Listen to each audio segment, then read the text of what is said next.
Hello and welcome to the Football for Kids podcast with me, Darren Rees. It's time for part 2 of the story on the Brazilian Ronaldo. Before we get into this episode, it's time to do some shout-outs and some messages. The first one is from Lois, and it says, "Hi Darren, I love your podcast. Please may you give me and my team a shout-out on the pod. My team is APY Girls, especially Anna, Martha and Yasmin." Well, thank you very much for being a listener, and hello to everyone in your football team. I hope you're winning and scoring lots of goals. Now, the next set of messages looks like it's come from two people in the same family, because at the same time, I got emails from two people with the same surnames, and it reads, "Hi Darren, I love listening to your podcast, but can you do one on David Beckham and his free kicks? And shout out to my best friend Henry and my football team, Utoxter Juniors under 6, from Dougie Salt, age 6. And the next one is from Freddie Salt. It says, "Hi Darren, my name is Freddie and I'm 8 years old and I'm a huge Stoke City supporter. And I love your podcast. Could you please do an episode on the Championship? And can I give a shout out to Utoxter under 9s team, including Danny and Joey?" And that's from Freddie. Well, thank you very much, boys, for listening to the podcast, and thank you for your messages. And in relation to the stuff about the David Beckham free kicks, we actually did a podcast a little while ago called Bend It Like Beckham. So if you have a listen to that, hopefully that will tick the boxes for you. And lastly on this episode, a great big shout out to Albert and Arthur McKee. Albert is age 5 and Arthur is age 4. They play for SK Sports, and Albert is a top goal scorer for the under 7s team.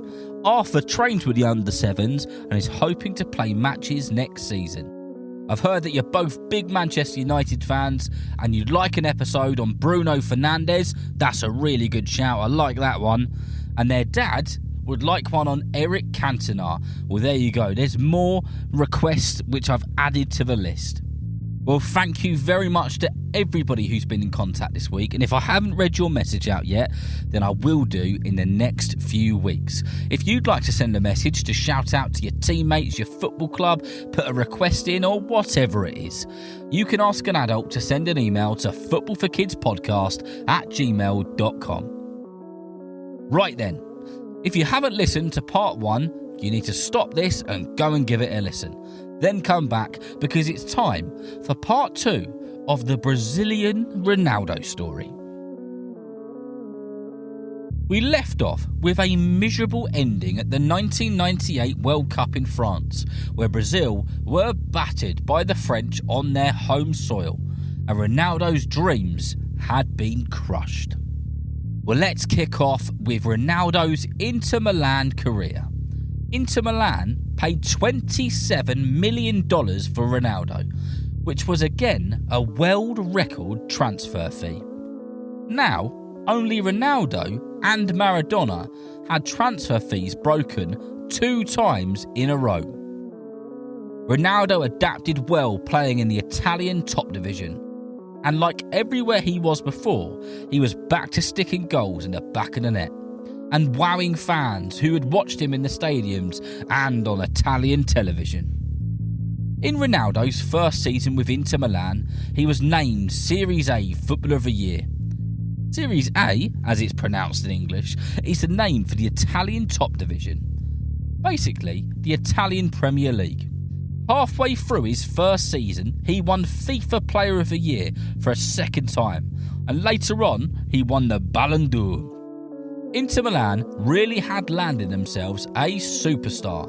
But although Ronaldo was scoring goals and getting Inter fans excited, Inter Milan's season wasn't the most successful one, and they ended up finishing 8th. In the second season Ronaldo was at Inter Milan, there was another striker who was named as one of the other best strikers on the planet, and his name was Christian Vieri. Vieri signed to Inter Milan because he wanted to play alongside Ronaldo. The two of them complemented each other, assisting each other and continuously both scoring amazing goals next to each other. But in that season, Ronaldo picked up a serious knee injury and had to have surgery, which put him out of action for a long time. After 5 months, Ronaldo made his return to the football pitch in an Inter Milan shirt and came on as a substitute. The Inter Milan fans were so excited to see him back. Ronaldo got the ball and started running towards the box as 2 defenders attempted to close him down. Ronaldo did 1 step over, 2 step over, 3 step overs and collapsed to the ground. He rolled around on the ground. He'd injured his knee again. He had to be stretchered off and taken to hospital. When Ronaldo was at the hospital, he had a surprise visit by one of football's greatest players, Zinedine Zidane. Zidane told Ronaldo not to give up, that Ronaldo was an amazing footballer and football needed him. Not only did Zinedine Zidane visit Ronaldo, but when Ronaldo was recovering, Pelé also flew out to come and see him and told him that he was injured once in his career and he still came back to become a world champion with Brazil. Ronaldo was getting all the encouragement and all the good words from some of the greatest footballers in the world. After some time in recovery, Ronaldo still wasn't in any position to play, so he flew out to see one of the top surgeons in the world in America, and he was told that with another operation, he may be able to live a normal life, but it's very, very unlikely he'll ever be able to play football again. Ronaldo wasn't willing to accept that his story would end there. He believed that he was put on this earth to play football, to entertain, to win. So he did everything to get himself back to full fitness. Every exercise, every training session, he gave it 100% to get back playing football professionally and properly. However, Ronaldo had a problem. Inter Milan had employed a new manager, a manager from Argentina, an Argentine who was mean and tough, and for some reason, he wasn't a big Ronaldo fan. Eventually, Ronaldo got back to full fitness and was ready to play, but the new Inter Milan manager kept leaving him on the bench. Game after game after game, Ronaldo sat on the bench staring at the football pitch. Inter Milan were in a title race and desperate for 3 points. They'd lost their last game. The Inter Milan manager started Ronaldo, and he had returned again for the very first time in a very, very long time. The commentators very excitedly said, "He's back, ladies and gentlemen. He's back." And that game, he scored not 1, but 2 fantastic goals. And the Inter Milan fans and the Inter Milan manager went absolutely bonkers.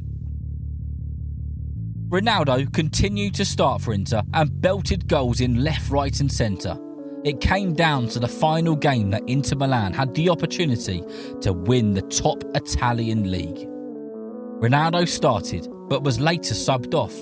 Lazio, who Inter Milan were playing, scored and they ended up beating Milan.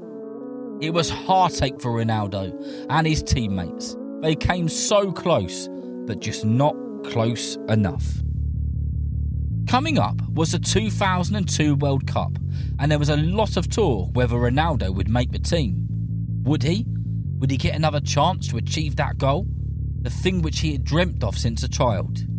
Yep, Ronaldo made the team, and he made his way to the 2002 World Cup in Japan and South Korea on a plane with his Brazilian teammates. Brazil started their World Cup campaign against Turkey. A long overhead ball went flying into the box and Ronaldo was there to get his right foot onto it, sending the ball smashing into the back of the net. What a start for Brazil and for Ronaldo. Their second game was against China, and Ronaldo was in the right place at the right time, again scoring for Brazil. Brazil then played Costa Rica and Ronaldo scored again. They played Belgium and he scored again. Ronaldo was completely unstoppable. It was then the quarter-finals against England, and the cycle of Ronaldo scoring came to an end. Although Brazil did beat England, and in that game, Ronaldo's teammate Ronaldinho scored a free kick from way out, lobbing the England goalkeeper. Brazil were through to the semi-final against Turkey, and Ronaldo scored, punting the ball into the far corner. Brazil had made it to the final, a final against Germany. Germany were on fire in 2002. They beat Saudi Arabia 8-0 in their opening game. They drew 1-1 with a very tough Ireland. They beat Cameroon 2-0. They beat Paraguay, they beat America, they beat South Korea, and they booked themselves a ticket into the final. This was a big challenge for Brazil. The game kicked off and Brazil were on fire themselves, moving the ball about with precision. There was no stopping them. The ball came into the box and the keeper made a blunder with the ball. Ronaldo took no time and boom, pelted it into the goal, making it 1-0 to Brazil. Later on, a ball came across the outside of the box and Ronaldo took a little touch with the outside of his foot and smashed it into the back of the net. Brazil were 2-0 up. The game ended 2-0, with both goals scored by Ronaldo. Brazil were world champions. Ronaldo was part of a world championship squad. The thing which he had dreamt about since a kid. The thing he was so determined to do. He had done it. Ronaldo finished his career playing with Real Madrid, AC Milan and a Brazilian team called Corinthians.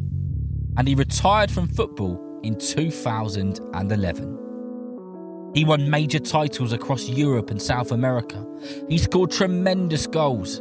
He inspired kids and adults across the world. And most importantly, he proved that no matter what your goals are, no matter how challenging they may seem, no matter how many obstacles are chucked in your way, if you really want to, you will achieve them. I hope that you've enjoyed listening and learning about the career and the story of the brilliant, the wonderful, the absolutely magnificent Ronaldo, the original one.